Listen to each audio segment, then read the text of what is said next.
કહી શકાય કે નવસારીમાં દીપડાનો ડર યથાવત જોવા મળ્યો છે. તો નવસારી જિલ્લાના ગ્રામ્ય વિસ્તારોમાં દીપડાનો ડર યથાવત જોવા મળ્યો છે, જેમાં માસદાના નવતાળ ગામના મુખ્ય માર્ગ નજીક દીપડો દેખાયો હતો, જેમાં આરામ ફરમાવતો દીપડો રાહદારીના કેમેરામાં કેદ થયો છે. નવસારી જિલ્લાના ગ્રામ્ય વિસ્તારોમાં દીપડાનો ડર યથાવત જોવા મળ્યો છે અને જેને લઈને લોકોમાં પણ ફફડાટ ફેલાયો છે. વાંસદાના નવતાળ ગામના મુખ્ય માર્ગ નજીક દીપડો દેખાયો હતો. નવસારી જિલ્લાના ગ્રામ્ય વિસ્તારોમાં દીપડાનો ડર યથાવત જોવા મળ્યો છે અને જેને લઈને લોકોમાં પણ એક ભયનો માહોલ સર્જાયો છે. તો બીજી તરફ વન વિભાગને પણ જાણ કરવામાં આવી હતી. આરામ ફરમાવતો દીપડો રાહદારીના કેમેરામાં કેદ થયો છે.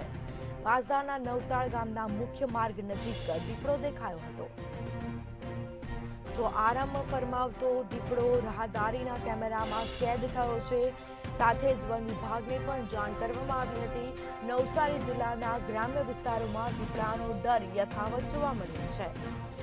વાંસદાના નવતાળ ગામના મુખ્ય માર્ગ નજીક દીપડો દેખાયો હતો.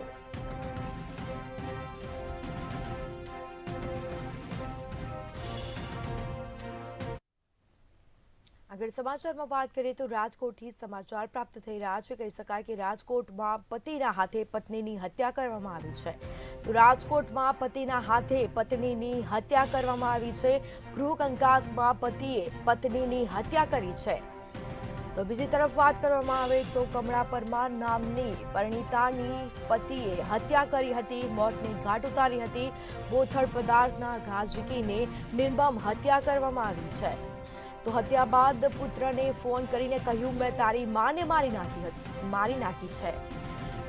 તો રાજકોટથી સમાચાર. માતાને હોસ્પિટલ ખસેડતા તબીબો દ્વારા તેને મૃત જાહેર કરવામાં આવી છે. તો ગૃહ કંકાસમાં પતિએ પત્નીની હત્યા કરી હતી, મોતને ઘાટ ઉતારી હતી. તો કમળા પરમાર નામની પરિણીતાની હત્યા કરવામાં આવી છે. પતિએ જ પત્નીની હત્યા કરી છે.